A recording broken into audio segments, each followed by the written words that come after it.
Selamat pagi dan selamat hari Minggu. Kita mengucap syukur kepada Tuhan karena Tuhan sudah memberkati kita tidur malam kita yang nyenyak ini, sehingga kita bangun dengan lebih semangat dan memuji dan memuliakan nama Tuhan. Untuk adik-adik, mari kita bangkit berdiri untuk menyanyikan lagu Mars PT. Bersemangat tanpa ragu-ragu, kami teruna GPIB. Berkembang tumbuh di dalam Kristus dengan dasar iman teguh. Di kota dan yang ada di desa, teruna satu adanya. Terus maju dan berkarya untuk gereja, bangsa dan negara. Bersyukur dan selalu berdoa dalam suka dan duka, hormat patuh pada ayah bunda, cinta pada sesama. Siapkan diri sedari dini, wahai teruna GPIB. Songsong masa depanmu sendiri, Kristuslah penolong sejati, teruna harapan negeri. Mari adik-adik kita saat teduh dimulai. Saat teduh selesai. Segala puji dan syukur kami panjatkan hanya kehadirat-Mu Tuhan. Suci dan kuduskanlah kami agar boleh layak masuk ke tahta kerajaan-Mu. Mari kita menyanyikan lagu dari Gita Bakti nomor 12, Masuklah Semua Menghadap Tuhan. Masuklah semua menghadap Tuhan, sujud di hadirat-Nya. Marilah rendahkan diri dan hati di hadapan tahta-Nya. Dalam kekudusan dan kebenaran, sujudlah kepada-Nya. Muliakan Tuhan, sorak sukacita, kini dan selamanya. Mari kita berdoa. Ya Allah Bapa di dalam kerajaan surga, terima kasih atas berkat-Mu pada hari ini. Engkau sudah berkati kami Tuhan, sehingga kami bangun pagi Tuhan untuk mendengar dan memuji nama-Mu Tuhan. Tuhan berkatilah ibadah kami Tuhan, dari awal pertengahan hingga akhir Tuhan. Semoga ibadah kami berjalan dengan lancar dan turunkanlah Roh Kudus-Mu untuk mendengar firman-Mu Tuhan. Hanya ini doa kami panjatkan, hanya di dalam-Mu saja kami mengucap syukur. Haleluya, amin. Adik-adik, mari kita membuka Alkitab kita dengan membuka nas pujian Mazmur 89 ayat 1 sampai 6. Sudah dibuka Alkitabnya, mari kita membacakan Alkitabnya. Kesetiaan Tuhan kepada Daud. Nyanyian pengajaran Etan orang Ezrahi. Aku hendak menyanyikan kasih setia Tuhan selama-lamanya, hendak memperkenalkan kesetiaan-Mu dengan mulutku turun-temurun. Sebab kasih setia-Mu dibangun untuk selama-lamanya, kesetiaan-Mu tegak seperti langit. Engkau telah berkata, telah kuikat perjanjian dengan orang pilihanku. Aku telah bersumpah kepada Daud hamba-Ku. Untuk selama-lamanya aku hendak menegakkan anak cucu-Mu dan membangun tahta-Mu turun-temurun. Sebab itu langit bersyukur keajaiban-keajaiban-Mu ya Tuhan, bahkan karena kesetiaan-Mu di antara jemaat orang-orang kudus. Silakan duduk. Adik-adik, mari kita menyanyikan lagu dari Kidung Jemaat nomor 51, Kitab Suci Hartaku. Kitab suci hartaku, tak ternilai hargamu. Olehmu terungkaplah siapaku sesungguhnya. Alkitab membimbingku pada juru selamatku dan membuatku sadar bila aku tak benar. Selamat pagi adik-adik yang terkasih, selamat hari Minggu. Kita boleh bersukacita, boleh kembali bersekutu dan memuji nama Tuhan di pada hari Minggu Persekutuan Teruna. Adik-adik yang dikasih Tuhan, kita hari ini mau belajar tentang menyampaikan kebenaran bagi kehidupan dan keselamatan bangsa maupun kehidupan kita dalam bermasyarakat. Yang terambil dari Kisah Para Rasul 28 ayat 17 hingga ayatnya yang ke-29. Untuk itu mari kita bersatu di dalam doa. Bapa yang Maha Pengasih dan Penyayang, kami bersyukur untuk kehidupan yang boleh kami nikmati hingga saat ini. Kini kami diperkenankan untuk mendengarkan firman-Mu Tuhan. Jamah dan kuduskanlah hati kami, sehingga kami boleh merenungkannya, terlebih lagi boleh menerapkannya dalam kehidupan kami hari lepas hari. Bersabdalah ya Tuhan, kami telah siap mendengarkan firman-Mu. Amin. Adik-adik yang dikasih Tuhan, silakan berdiri. Kita bersama-sama akan membaca Kisah Para Rasul 28 ayatnya yang ke-17 hingga ayatnya yang ke-29. Kisah Rasul 28 ayat 17 ayatnya yang ke-17 hingga ayatnya yang ke-29 yang menyatakan, 3 hari kemudian Paulus memanggil orang-orang terkemuka bangsa Yahudi, dan setelah mereka berkumpul, Paulus berkata, "Saudara-saudara, meskipun aku tidak berbuat kesalahan terhadap bangsa kita atau terhadap adat istiadat nenek moyang kita, namun aku ditangkap di Yerusalem dan diserahkan kepada orang-orang Roma. Setelah aku diperiksa, mereka bermaksud melepaskan aku karena tidak terdapat suatu kesalahan pun padaku yang setimpal dengan hukuman mati. Akan tetapi orang-orang Yahudi menentangnya, dan karena itu terpaksalah aku naik banding kepada Kaisar, tetapi bukan dengan maksud untuk mengadukan bangsaku. Itulah sebabnya aku meminta supaya aku melihat kamu dan berbicara dengan kamu, sebab justru karena pengharapan Israel lah aku diikat dengan belenggu ini." Akan tetapi mereka berkata kepadanya, "Kami tidak menerima surat-surat dari Yudea tentang engkau, dan juga tidak seorang pun dari saudara-saudara kita datang memberitakan apa-apa yang jahat mengenai engkau. Tetapi kami ingin mendengar dari engkau bagaimana pikiranmu, sebab tentang Mazhab ini kami tahu bahwa di mana-mana pun ia mendapat perlawanan." Lalu mereka menentukan suatu hari untuk Paulus. Pada hari yang ditentukan itu datang mereka dalam jumlah besar ke tempat tumpangannya. Ia menerangkan dan memberikan kesaksian kepada mereka tentang kerajaan Allah. Dan berdasarkan hukum Musa dan kitab para nabi, ia berusaha meyakinkan mereka tentang Yesus. Hal itu berlangsung dari pagi sampai sore. Ada yang dapat diyakini oleh perkataannya, ada yang tetap tidak percaya. Maka bubarlah pertemuan itu dengan tidak ada kesesuaian di antara mereka. Tetapi Paulus masih mengatakan perkataan yang satu ini, "Tepatlah firman yang disampaikan Roh Kudus kepada nenek moyang kita dengan perantaraan Nabi Yesaya. Pergilah kepada bangsa ini dan katakanlah, kamu akan mendengar dan mendengar, namun tidak mengerti. Kamu akan melihat dan melihat, namun tidak menangkap. Sebab hati bangsa ini telah menebal, dan telinganya berat mendengar, dan matanya melekat tertutup, supaya jangan mereka melihat dengan matanya, dan mendengar dengan telinganya, dan mengerti dengan hatinya, lalu berbalik sehingga aku menyembuhkan mereka. Sebab itu kamu harus tahu bahwa keselamatan yang daripada Allah itu disampaikan kepada bangsa-bangsa lain, dan mereka akan mendengarnya." Dan setelah Paulus berkata demikian, pergilah orang-orang Yahudi itu dengan banyak perbedaan paham antara mereka. Berbahagialah kita yang mau mendengarkan firman Tuhan, merenungkannya dan melakukannya dalam kehidupan kita hari lepas hari. Adik-adik yang dikasihi Tuhan, disilahkan untuk duduk. Adik-adik yang dikasihi Tuhan, menyampaikan kebenaran itu merupakan suatu hal yang sulit bagi kita. Karena yang justru membuat kita nyaman adalah justru berita bohong, hoax.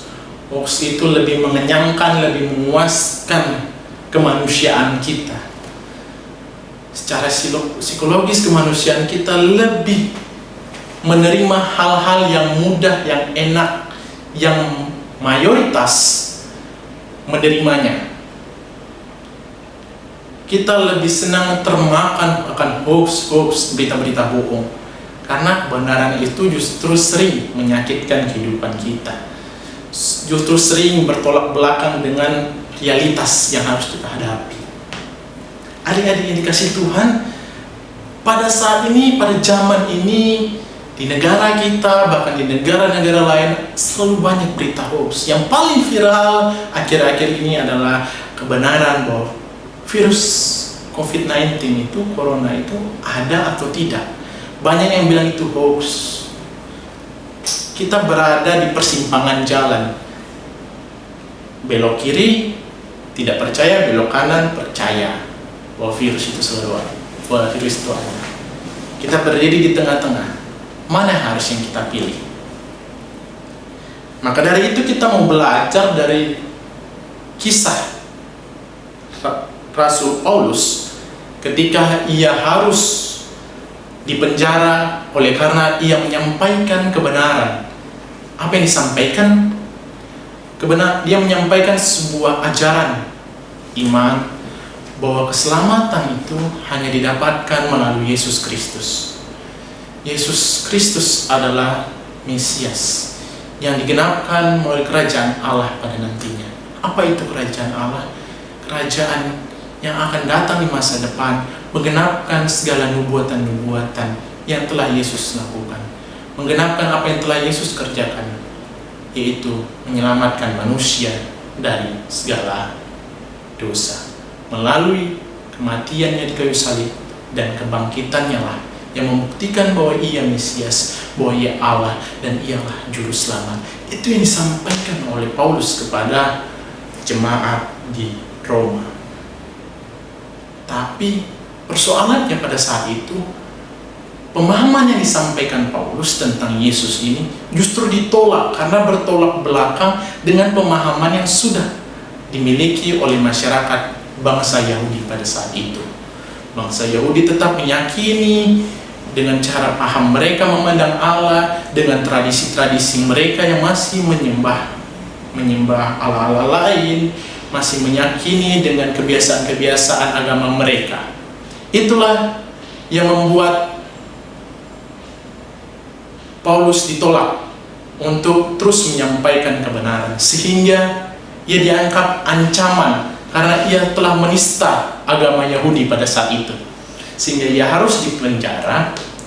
Dan dikatakan di ayat ke-17 bahwa Paulus mengatakan, "Saudara-saudara, meskipun aku tidak berbuat kesalahan terhadap bangsa kita atau terhadap adat istiadat nenek moyang kita, namun aku ditangkap di Yerusalem dan diserahkan kepada orang-orang Roma." Ia harus ditangkap. Padahal bagi Paulus, ia merasa tidak berbuat salah karena ia menyampaikan kebenaran. Dan pada akhirnya dalam perjalanannya sebagai tahanan, mungkin dalam konteks saat ini ia merupakan tahanan kota, jadi ia berusaha menaikkan banding yang bisa kita dibaca di ayat yang 19 kepada Kaisar. Dan ia akan mengadakan sebuah pertemuan antara ia dan bangsa dengan orang-orang bangsa Yahudi di ayatnya yang ke-23 sampai ayat yang ke-25. Ia mengatakan, walaupun saya di penjara dituduh menistakan agama, sebetulnya saya tidak menistakan agama. Saya tidak menjatuhkan bangsa saya. Saya tidak menyalahkan bangsa saya. Tapi saya mau katakan bahwa saya ini menyampaikan kebenaran bahwa kita harus percaya itu kepada Yesus Kristus, bukan kepada Allah-Allah lain. Akhirnya Paulus berusaha menjelaskan tentang kemesiasan Yesus, tentang penggenapan kerajaan Allah itu. Sebagian orang menerima dan sebagian orang lagi tidak menerima. Dan Paulus tetap menerima hal ini, kejadian ini, sebagai hal yang sudah dijanjikan kepadanya bahwa tidak semua orang akan menerima dengan baik firman Tuhan itu. Di ayat 26 dikatakan, "Kamu akan mendengar dan mendengar namun tidak mengerti. Kamu akan melihat dan melihat namun tidak menangkap."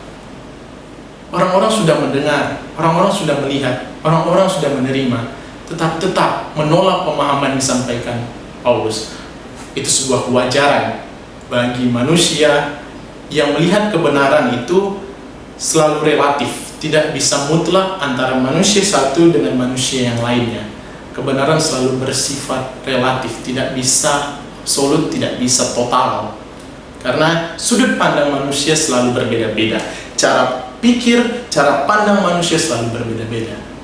Paulus menyadari akan sifat manusia seperti itu secara psikologis. Tapi Paulus melihat secara teologis bahwa kebenaran yang berkaitan dengan firman Tuhan, yang berkaitan dengan Yesus Kristus tetap harus disampaikan walaupun orang-orang lain menolak. Apa yang menjadi poin penting bagi kita untuk kita bawa pulang dalam pergaulan kita hari lepas hari? Ada 3 poin yang kakak ingin bagikan, boleh menjadi perenungan bagi kita. Hidup kita adalah kesempatan. Ada lagunya kan? Jadi boleh nyanyikan nanti. Hidup kita adalah kesempatan. Nah, dalam kesempatan kita untuk menikmati hidup yang diperkenankan Tuhan, yang kita tidak tahu kapan akhirnya, marilah kita melaksanakan kehidupan ini, melakukan kehidupan ini dengan dengan serius, selalu hidup dalam kebenaran. Kebenaran sebagai anak-anak Tuhan harus melakukan hal-hal yang diajarkan oleh Tuhan Yesus Kristus. Berani menyampaikan kebenaran walaupun kebenaran itu menyakitkan. Poin yang kedua, ketika kita menyampaikan kebenaran, bukan berarti kita terbebas dan hidup enak. Justru ketika kita menyampaikan kebenaran, ancaman-ancaman akan hadir dalam kehidupan kita. Kesulitan-kesulitan bisa saja datang menghampiri kehidupan kita. Paulus menyampaikan kebenaran harus dipenjara. Tapi beranikah kita ketika menyampaikan kebenaran, bisa saja kita dikucilkan dari pergaulan kita sehari-hari. Bisa saja ketika menyampaikan kebenaran kita dijauhkan dari teman-teman kita, dasar sok alim, dasar sok suci. Bisa saja kita terpenjara, terkurung dalam cara pandang manusia, bahwa apa yang disenangi oleh banyak orang itulah sebuah kebenaran. Apa yang tidak disukai oleh banyak orang itu adalah sebuah hal yang salah. Kita mau belajar pada hari ini, apa yang benar adalah apa yang sesuai dengan kehendak Tuhan, bukan yang dikatakan oleh banyak orang, bukan apa yang dikatakan oleh teman-teman kita, tapi apa yang dikatakan firman Tuhan. Itulah sebuah kebenaran yang sejati. Walaupun nanti kita hidup dalam kesulitan karena tidak mempunyai teman, karena kita hidup dalam kebenaran, kita mendapatkan poin yang ketiga boleh kita lakukan dalam kehidupan kita. Bahwa ketika kita hidup dalam kebenaran yang sesuai dengan kehendak Allah, berkat Tuhan akan mengalir dalam kehidupan kita. Tuhan tidak akan meninggalkan kita. Kita boleh belajar 2 minggu yang lalu bagaimana Tuhan dengan setia menjaga dan melindungi Israel ketika harus menyeberangi sungai Yordan dan menghadapi bangsa Enak. Ia dengan setia menjaga bangsa Israel. Dan pada saat ini ia juga akan setia menjaga kita. Ketika kita mau benar-benar hidup dalam kebenaran, benar-benar menyampaikan kebenaran dalam pergaulan kita hari lepas hari. 3 poin yang tadi, yang pertama, selama hidup kita, beranilah untuk menyampaikan kebenaran.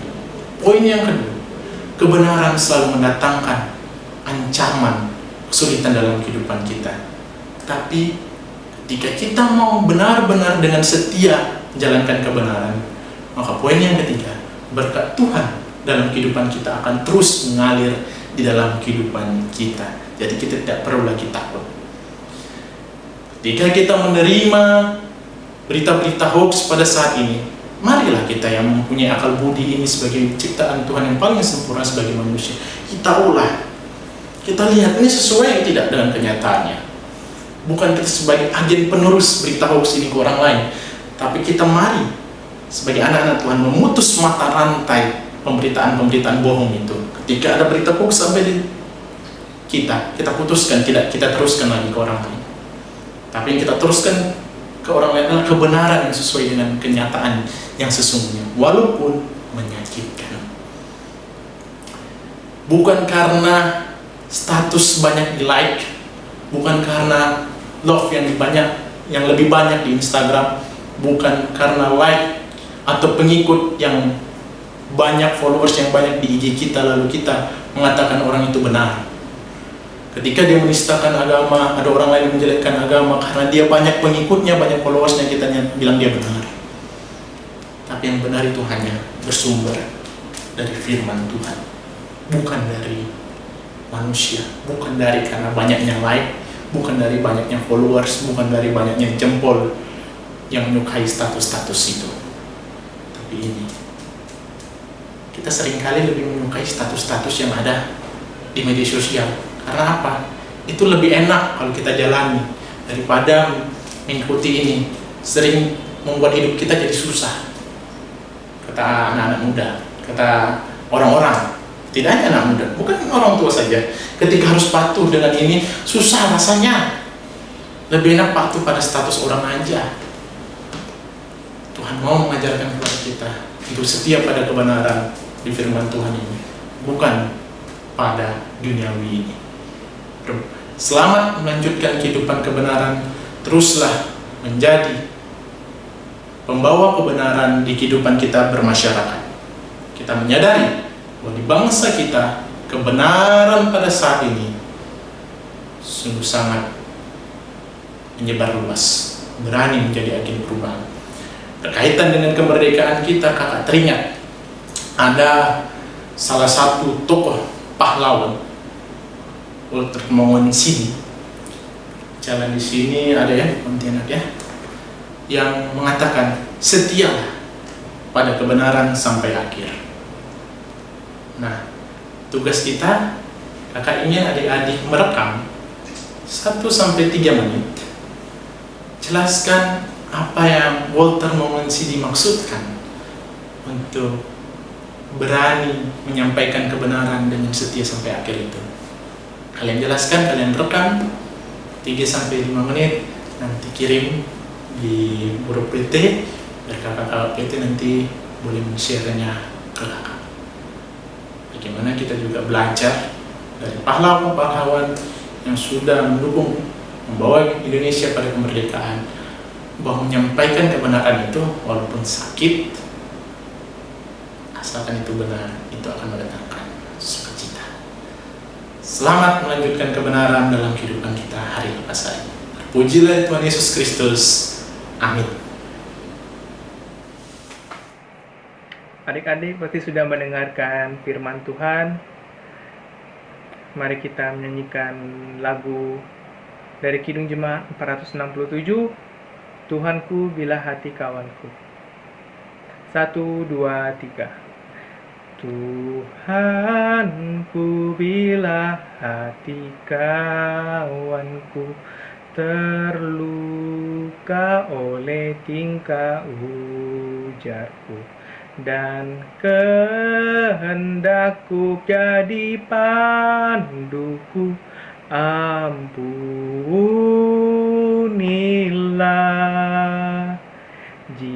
Jikalau tuturku tak semena dan aku tolak orang berkesan, pikiran dan tuturku bercelah, ampunilah.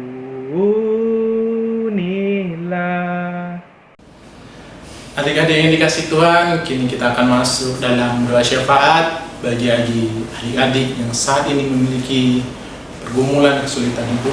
Silakan adik-adik berdoa di rumah masing-masing, menyampaikan kehidupan, mendoakan apa yang menjadi pergumulan kehidupan adik-adik, dan kita doakan bahwa segala sesuatu itu ketika kita berjalan dalam kebenaran pasti akan mendatangkan pertolongan dari Tuhan. Mari kita bersatu dalam doa. Allah yang maha baik, sang sumber kebenaran dalam kehidupan umat manusia, kami mensyukuri untuk cinta dan kasih-Mu yang selalu menjaga, menopang, menguatkan kehidupan kami anak-anak-Mu, baik dalam studi dan pergaulan kami sehari-hari. Kami boleh menikmati kehidupan kami boleh mendapatkan kepintaran hingga saat ini hanya karena kasih setia-Mu saja yang selalu menjaga dan memberkati kehidupan kami. Kami mau terus menyerahkan kehidupan kami dalam cinta kasih-Mu, biarlah Engkau saja yang melingkupi kami dan selalu menopang menguatkan langkah kehidupan kami ketika berbagai persoalan kehidupan, berbagai pergumulan hadir dalam kehidupan kami, baik persoalan dalam pergaulan kami, dalam studi kami, dalam cinta kami. Kami menyerahkan biarlah Tuhan yang berproses memberi kami hikmat agar kami boleh memahami setiap jalan Tuhan dan mengerti mana yang menjadi kehendak Tuhan. Kami mau menjadi agen-agen pembawa kebenaran dalam kehidupan kami, baik dalam keluarga kami, sekolah kami, maupun dalam kehidupan pergaulan kami di tengah-tengah masyarakat Indonesia ini. Walaupun kebenaran itu menyakitkan, tapi kami mau hidup terus dalam kebenaran karena kami meyakini berkat kehidupan Tuhan akan selalu memberkati kami yang selalu hidup dalam kebenaran. Terima kasih ya Tuhan, kami akan melanjutkan kehidupan kami dalam sepekan yang mendatang. Tuhan yang menjaga dan melindungi kami agar kami terus boleh berjalan dalam kehendak-Mu, baik dalam studi kami maupun akan kesehatan kami. Mungkin di antara kami pada saat ini ada yang sedang sakit. Kami mohon ya Tuhan, Engkau saja yang memulihkan kami, melawat kami agar kami boleh menikmati kehidupan lagi yang layak, yang sesuai dengan kehendak Tuhan saja. Beri kami kesehatan, beri kami kesembuhan bagi kami yang sedang sakit. Kami menyerahkan orang tua kami dalam gumul juang kehidupannya, baik orang tua kami, orang tua tunggal maupun orang tua kami yang masih lengkap. Kami menyerahkan dalam tugas dan tanggung jawab mereka sebagai orang tua mendidik kami, baik tugas dan tanggung jawab mereka dalam usaha dan pekerjaan bagi kami yang mendatangkan berkat bagi kami. Tuhan menjaga selalu dalam gumul juang kehidupan mereka masing-masing. Terima kasih ya Tuhan, kami menyerahkan juga kehidupan kami sebagai masyarakat Indonesia. Berkatilah kami agar kami dapat menciptakan kedamaian di antara sesama kami. Kami mau menjadi agen pembawa kebenaran dalam kehidupan bermasyarakat di negara kami. Sebagai wujud kami, warga negara Indonesia yang cinta pada kedamaian, sebagai wujud nyata kami mendukung kesatuan persatuan bangsa kami. Kami menyerahkan bagi mereka yang diperkenankan, dilayakkan Tuhan untuk memerintah negara kami, biar mereka dengan penuh hikmat boleh melakukan tugas dan tanggung jawab mereka dengan penuh tanggung jawab. Kami menyerahkan juga kehidupan berpelayanan kami di gereja kami. Tuhan yang memberkati bagi setiap mereka yang Tuhan layakkan untuk menjadi pelayan-Mu, baik sebagai pendeta, penatua, diaken, para pengurus dan pelayan pelkat. Tuhan yang memberkati setiap pribadi mereka masing-masing agar mengerjakan tugas dan tanggung jawab dalam pelayanannya dengan sungguh-sungguh, hanya untuk memuji nama Tuhan, bukan mencari nama di antara manusia ataupun keuntungan pribadi. Kami menyerahkan setiap program pelayanan yang ada di gereja kami di tengah proses adaptasi kami kebiasaan baru. Biarlah gereja kami boleh bersemangat terus dalam gumul juang pelayanan, tetap kuat hanya dalam topangan kasih setia Tuhan saja. Inilah segala doa kami mohon ampun segala dosa yang telah kami perbuat selama ini, baik sengaja maupun tidak sengaja, dalam dosa pikiran dan perkataan dan perbuatan kami memohon ampun hanya dalam pengasihan-Mu saja. Inilah doa dan sembahyang kami, dengarkanlah dan jadikanlah seturut kehendak dan rancangan bahkan waktu-Mu saja ya Tuhan. Hanya di dalam nama Tuhan Yesus Kristus yang telah mengajarkan kami berdoa. Bapa kami di sorga, dikuduskanlah nama-Mu, datanglah kerajaan-Mu, jadilah kehendak-Mu di bumi seperti di sorga. Berikanlah kami pada hari ini makanan kami yang secukupnya, dan ampunkan kesalahan kami seperti kami juga mengampuni orang yang bersalah kepada kami. Dan jangan mengkami dalam pencobaan, tetapi lepaskanlah kami daripada yang jahat. Karena Engkaulah yang empunya kerajaan dan kuasa dan kemuliaan sampai selama-lamanya. Amin. Adik-adik, marilah kita persembahkan kepada Tuhan sambil mengingat nas Alkitab dari 2 Korintus pasal 8 ayat 13 sampai 14 yang menyatakan, sebab kamu dibebani bukanlah supaya orang-orang yang lain mendapat keringanan, tetapi supaya ada keseimbangan. Maka hendaklah sekarang ini kelebihan kamu mencukupkan kekurangan mereka, agar kelebihan mereka terutama kemudian mencukupkan kekurangan kamu, supaya ada keseimbangan. Adik-adik, mari kita menyanyikan lagu dari Kidung Zaman 450, Hidup Kita Yang Benar. Hidup kita yang benar haruslah mengucap syukur, dalam Kristus bergemar, janganlah terkebur. Dalam susah pun senang, dalam segala hal aku bermazmur dan ucap syukur, itu kehendaknya.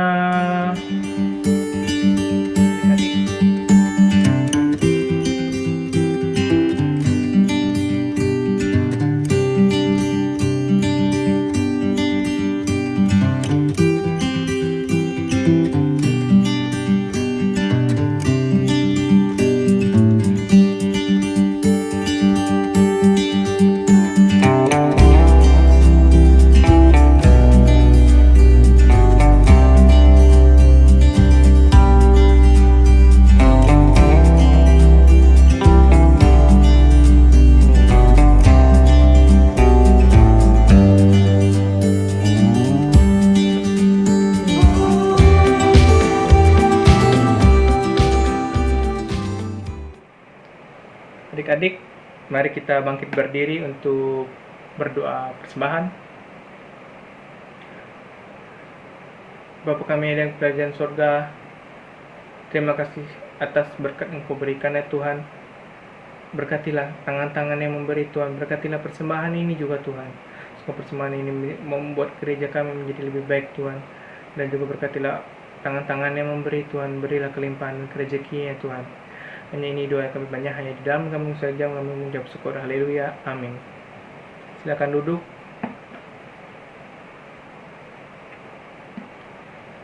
Adik-adik, untuk Warta PT ibadah Minggu tanggal 23 dilaksanakan secara online karena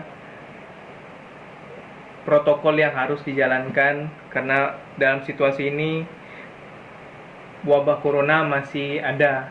Kita berdoa aja semoga wabah dan penyakit ini bisa hilang dan kita bisa kembali dan berkumpul kembali dalam ruangan bersama teman-teman, kakak layan yang bisa memberi pelayan firman secara langsung kepada adik-adik.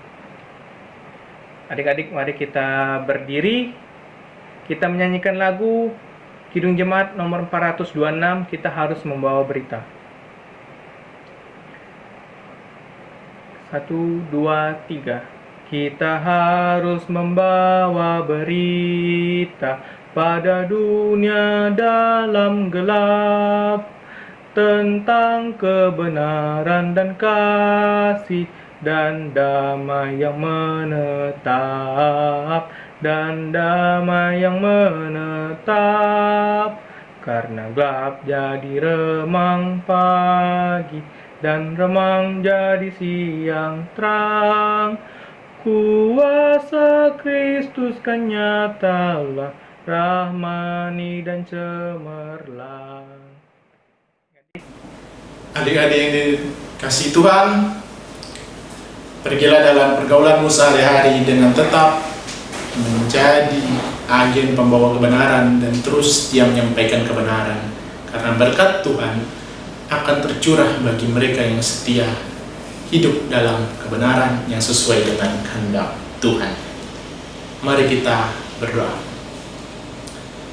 Ya Yesus, Sang Sumber kehidupan kami mohon berkat-Mu melingkupi pribadi kami masing-masing, agar kami boleh setia melakukan kebenaran dalam pergaulan kami, kehidupan kami, hari lepas hari, mulai saat ini sampai selama-lamanya.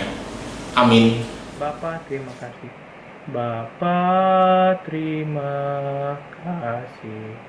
Bapa, terima kasih. Bapa di dalam surga, ku berterima kasih. Amin. Saat